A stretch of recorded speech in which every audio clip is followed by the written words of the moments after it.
Welcome to LSB Feaster's Radio Aircheck and Classic TV channel. 10:30 the time. This is the ever newer WMEX Boston. This is New England's #1 public town meeting of the air, with your comments, views, ideas, and opinions being heard. 10:30 is the time. Hello? Hello? Hello, Jerry Williams. Congress to 1510. Something on your mind? Speak right up and call that number. Attention, all women who want style plus comfort in shoes. Visit Sandy's in West Roxbury on the VFW Parkway, Route 1. That's the Dedham West Roxbury line, where there's plenty of free parking. We have a special Sandy's Wednesday feature in nationally advertised Styleese and Air Tread shoes. Odd sizes and widths in a variety of styles and colors. Now, these are famous makers, and the prices will more than please you. You can see them on the balcony at Sandy's. Quite a store. When you come out, you'll really be delighted with what you see, and I hope you'll browse around through the rest of the many departments at Sandy's, too. Now, here's another Sandy's balcony value for tomorrow. Both balcony values, just go up the stairs, and you'll find Sandy's balcony. Quite easy to get to. Sandy's balcony value for tomorrow, number 2, 2 and 4 track stereo. Pre-recorded tape double feature. Now, you get such titles as Sound of Music, My Fair Lady, Gigi, Gershwin tunes, Glenn Miller favorites, and many, many other popular numbers for only $4.99. Now, that's not all. You also get a free roll of American recording tape with every purchase. 1,200 feet of free recording tape for your own enjoyment. Now, this is a double feature valued normally worth up to $10. You get it at Sandy's in West Roxbury for only $4.99 at the camera shop in the balcony. Remember, again, you get 2 and 4 track stereo, pre-recorded tape on a double feature. Get all the kinds of beautiful music you want, and you get a free roll of American recording tape with every purchase, and that's a value worth $10 for $4.99. Plus, look through the shoe department. You'll find a great many values up there. And browse while you're there. You're certainly welcome to browse. They'd be happy to do so, happy to accommodate you. And if you need help, somebody will be nearby wanting to help you. Also, I might add, Sandy's will be happy to make good any merchandise you're not happy with. Bring it back within a reasonable amount of time. You'll find everybody at Sandy's most accommodating. Sandy's, the VFW Parkway, Route 1. Plenty of free parking on the Dedham West Roxbury line. And they're open daily from 9 to 10, 9 a.m. to 10 p.m. Tell the folks there, please, that Jerry Williams sent you. Hello. So, Jerry? Yes? I was shopping with my boy in Boston the other day. He's 12 years old. And we parked downtown at a Bradford Hotel in a parking area. And we walked downtown, and some of the movie houses on Lower Washington Street, you know the ones I mean, they're showing all kinds of, kind of wild pictures. And while I don't know the law upon such things or how they can get away with it, why do they go for such a tremendous advertising? Now, there's young children walking the streets there, and they have these posters that are 10 to 12 feet big with all kinds of captions and illustrations on, and I don't think it's a healthy environment for any child to pass through such a place. I mean, especially where vacation time is coming up, and there are children's movies in town. They walk through this area, and I don't think it's quite respectful to have this. I mean, can't they be forced to have a little more subdued advertising, even if they're allowed to show these films? I think they are. This is a rather difficult area to get into because it involves constitutional guarantees and freedom of speech and freedom of press and all of that. Yeah, well, I'm aware of that. I think they should subdue their advertising to a limit because it's impossible to keep youngsters and teenagers away from this area. And while they're not allowed to go into the show, I think the very advertising is an effect upon them. And I try to stay clear of it with a youngster because I don't think it's a very healthy environment for them. Let me ask you a question. Do you shop often in downtown Boston? Not too often, Jerry. Once in a while I go into one of the larger department stores, but as a rule I go to a local shopping center. I'm not too far from the American Legion shopping center here in Roslindale. Yeah. One question. Have you been in other major cities? Not for quite a while, Jerry. Not in quite I was wondering what you thought of the downtown area as compared to other major cities and what they look like, and what the downtown Boston area looks like as compared with other major towns.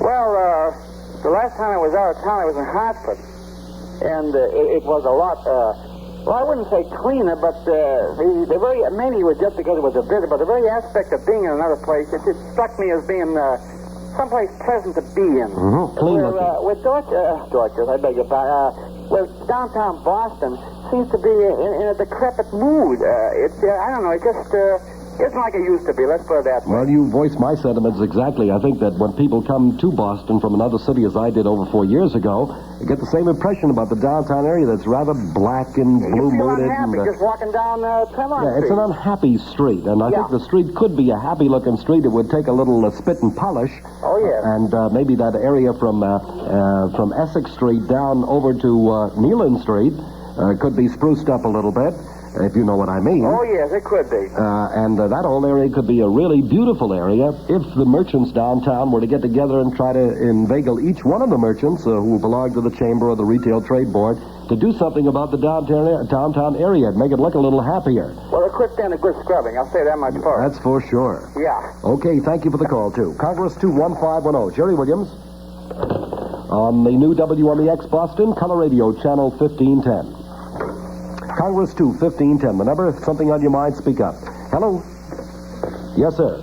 I was wondering, I see that there isn't very much publicity about this Eichmann trial. There isn't. Well, not as much as is expected. Oh, my. It's all over the papers. There are feature articles being written in the Record American and the Globe and in the Traveler, and I think the Eichmann trial is getting a great deal of coverage. Yes. All the newspapers, all the radio stations, all the TV stations are giving it extra notice. I agree with you 100%, but still, I see that the people aren't talking about it as much as I thought they would. Well, that's possible. Maybe that's a possibility. I think that as maybe the trial whips into focus a little better and starts into the meat of the trial, that you'll find more people talking about it. Maybe the people who have talked about it already know many of the facts about World War II. I get the feeling that a great many Europeans and Asians and Africans will be talking a great deal about it, but Americans, as per usual, will sleep through it. Well, my parents come originally from Germany, and, they went through this whole ordeal as far as that goes. And they know more or less what it's about. Mm-hmm. Well, I certainly know what it's about. I'm sure most Americans of my age must know what it's about. The younger generation, I would tend to think, doesn't know too much about it, and I would hope at least they're reading the newspapers, certainly a great many articles written by Bob Considine and by other feature writers who are there.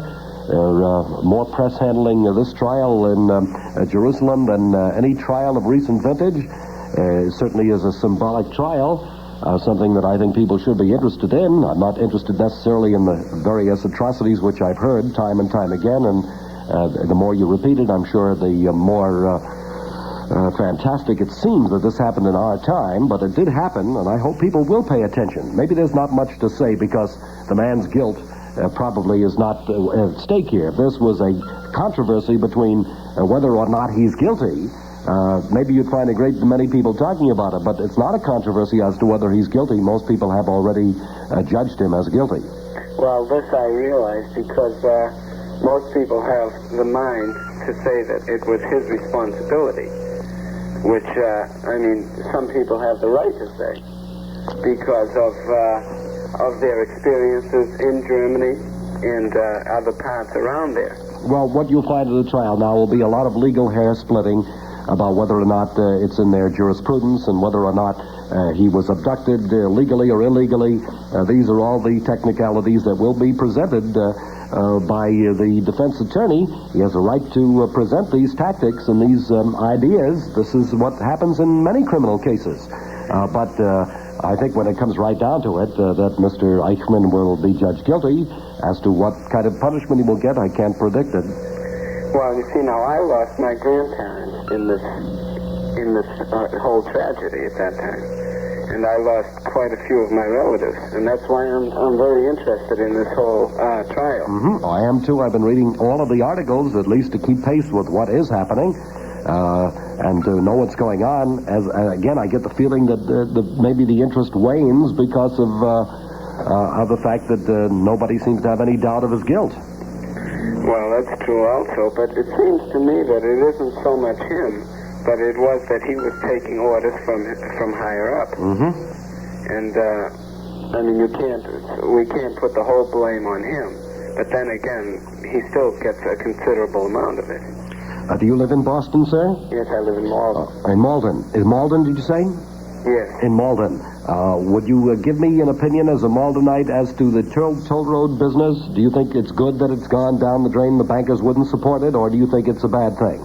Well, I think it's a good idea to a certain extent, because a lot of people wouldn't use it anyway, and it probably at the end wouldn't pay off as well as, we'll say, if more people would use it, or if 128 wasn't where it is.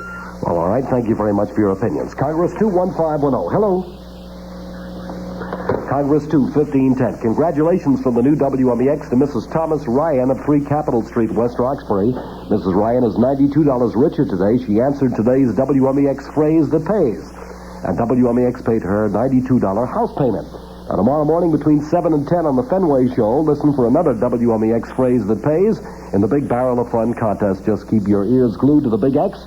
You might win your house or car payment compliments. That's the way life goes. Everybody has to do a little bit of work. And I want to complain about the MTA service. In the past week has been terrible, and I think that the parking in the downtown Boston should be banded and have all the people go on the MTAs. Well, why don't you, who's in the rear there of the house? My friend. Your friend. What kind of work do you do? I work for an insurance company in Boston. One of the big ones? Yes, I do. Continental Casualty. Oh, that's a good company. We have Continental as one of our sponsors. Did you know that? Oh, no, I didn't. Well, you're not a regular listener then, are you? Oh, yes, I am. Well, in fact, I've been up there a couple times. How's business at Continental? Oh, fine. Must be jumping, huh? Oh, yes. I think that maybe you want to register your complaint to the MTA itself. Why don't you give them a call tomorrow from work or on your lunch hour to the MTA and give them a call and tell them exactly what you think about the service. Yes. You know, the MTA always complains that they never get any complaints from the patrons, that everything is going fine. So if you have a complaint, I would think you ought to call them direct at Hancock 61800 and let them know direct how you feel about the service, okay? Okay. Thank you. Congress 21510, the number, Jerry Williams here. Hello? Yes, now this is the second time. Are you ready again? Here you go. Congress 21510, hello? Yes, sir. Right? This is FJMM. I was down at the Celtics basketball game tonight. What happened? And the Boston Celtics beat the St. Louis Hawks. And I would like to have... What was the final score? The final score was 120 to 104. I was so excited I forgot what the score was. Close game? It was a close game, but it was a great team effort by the Boston Celtics. You know, I remember the days when they had scores in basketball like 68 to 42. Remember those days? Yes, well, I want to tell you one thing. What happened? The game was so close at the end of the fourth quarter that the Red Auerbach was so excited to win his third straight. He's always excited, Red Auerbach. Oh, he's always excited. Oh, he's got the greatest team going. Well, of course, they're making money. Why shouldn't he be excited? Well, I don't think they're making that much money, Jerry. Well, I beg to differ. If you've gone down to any of the hockey games and you see where the Bruins are wound up this year in last place, but... Well, I got an inside tip from somebody who happens to be inside at the Boston Celtics, and they tell me they do all right, pretty good. Yes, but the Boston Celtics are the world champions, but they just don't get the people there to see them. Well, they get enough anyway because they're making money, and if they weren't making money, they wouldn't be back here year after year. Well, I'll tell you one thing, Jerry. I just want to say this, that the Boston Celtics are one of the greatest teams going, and they're constantly fighting. They're the greatest. It's a team effort, our team. And I want to say this, that tonight, that Bill Russell played one of the most finest games I ever saw him play in his life for the Boston Celtics. He played a real great game. And all the rest of them. And I hope Gene Conley will bring some life into the Boston Red Sox and win about 20 games for them. Well, I hope that's possible. And I wish you a lot of luck. I like the program very much, Jerry. Thanks very much for the call, too. Congress 21510 is the number. Hello? Hello, Mr. Williams. Yes? I'd like to make a comment, if I might, on the gentleman that appeared the other evening on that school committee, citizens for schools. I think it was Mr. Doherty and Mr. Hornstein, and I don't remember the other fellow's name. Gleason. Mr. Gleason, yes. Well, I don't know whether or not anybody thought of this the way I did, but I heard Mr. Doherty make a statement about going into a classroom sick and tipping himself up with aspirins and so forth. And then, at the same time, he said that he lost a couple of days after that. And I thought it was a little bit silly for a fellow like him that's supposed to be, such a smart fellow, a teacher. Well, that he was just cutting his nose off despite his face. He might have been better to stay out that day, and he might not have lost the other 2 days after that. well, you see, Mr. Doherty has 8 children, Yes. and there's no sick pay for teachers. I see. That's the point he was trying to emphasize, but he didn't feel good, didn't realize how sick he was at the time. Yes. He said, well, what am I going to do? Am I going to go in and lose the day's pay? I can't afford to lose a day's pay, so I'll go in. As a result, he did become sicker and lost 2 days. Sometimes that's happened to me, too. Can I ask you your opinion? What do you think of a slate, Jerry? Do you think that a slate is democratic? I mean, as a group, to elect one group as a group. I haven't decided yet. I haven't seen the slates. Well, no, I was just wondering what your opinions were on My opinion is that I have to wait and see who the candidates are for school committee and who the slates are going to be. If there's going to be a slate, I want to know who they are, who represents them, who's in back of them, what they represent, what their background is, why they're running for school committee, and ask all the regular questions. Yes. I don't know whether or not the slate is going to do the job, or whether there will be a slate, or whether there won't be a slate, or whether people will run as individuals. All I know that this year's school committee fight will be one of the most interesting and one of the most exciting in Boston's history. Well, I do know that as far as the slate goes, Jerry, I like to get it in anyway. I'm very curious to see the slate, so I'll know who not to vote for. So what does that mean? Well, You make up your mind before the candidates even announce? No, I'm not in favor of a slate myself. Just my opinion. Mm-hmm. Well, I'm maybe not in favor of a slate. I don't know if there's going to be any slates. Well, I understood that they were going to pick out 5 people. No, I don't know whether that's 5 best people qualified. No, I don't think so. I think they're going to have 5 people maybe who will run, but not on a slate, or maybe 10 people that they will say are okay in our book. They're going to approve or disapprove of candidates as they see fit. But the citizens for Boston Public Schools, I don't know whether they're going to run what you might call a slate of people who are running together as a group. I don't think that necessarily is going to be the premise. But well, that's what I felt. I felt they were going to pick 5 people and that we had to vote for the whole bunch of them. No, I don't think that's put them all in together, so... I don't think that's necessarily so. Oh, I see. Thanks for the call. Congress 21510. Hello. Yes? Yes, sir. I'd like to make a little comment. Would you speak louder, sir, please? I'd like to make a little comment on the Eichmann trial. All right. Do you believe that Israel has the right to try him? I certainly do. On what grounds? On what grounds? Nobody else wants to try him. Germany will try him. Germany turned it down. I don't know. They didn't turn him down. They just didn't find him. They turned it down. Nobody wanted to try him. There are no more war crimes tribunals. There are no more international criminal courts of that style. There is an international court in The Hague which doesn't deal in criminal cases. They only deal in disputes between countries. And if nobody wants to try them, I would think of nobody better than Israel to try them. However, the eyes of the world are on Israel. The press of all the countries are going to see to it that the trial is fair and impartial. How old a country is Israel? How old? Not very old. About what, 8 years? Mm-hmm. And these crimes were committed before it was even a country. That's right. Now, do you believe the man is responsible for this, or he was... I wouldn't give a darn whether he was responsible or not. Don't you believe he might have been taking orders from higher up? I don't care if he's taking orders from higher up either.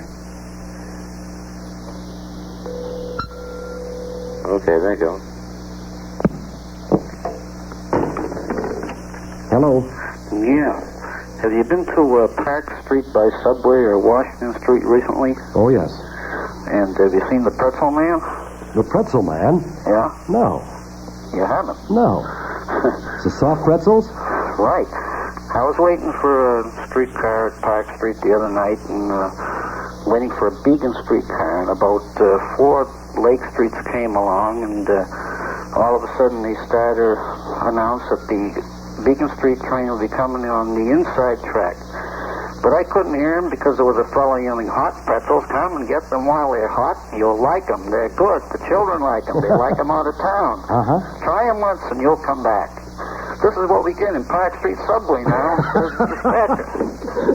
Listen, he can make a fortune if he just went upstairs. Yeah, but I'm wondering when they're going to start selling the beer. And scorecards, so you know the MTA operators by their numbers. Right. Now, I'm interested in what kind of pretzels they are. Jumbo. Yeah, how big? I don't know. I wouldn't buy them. Are they the big, thick pretzels? Listen. You know, there's a peculiar thing. This is just an aside, of course, and maybe a little levity in the program, but back in Philadelphia, one of the, it's like chestnuts in New York, hot chestnuts in New York, you can buy them on the street. Well, in Philadelphia, they have what they call soft pretzels with very thick salt on them, and it's like the city, it's something, you put mustard on them. They're delicious, and nowhere in Boston can you find them. I was wondering where this fellow was. I could find him anyway. Get some soft pretzels. All I heard, it sounded like salt pretzels. Maybe he was saying soft pretzels. Mm-hmm. And he says jumbo. But listen, why buy them? Don't encourage that sort of thing. No, I was going to get him outside and make more money upstairs on the Boston Common. We don't want people selling them in the subways.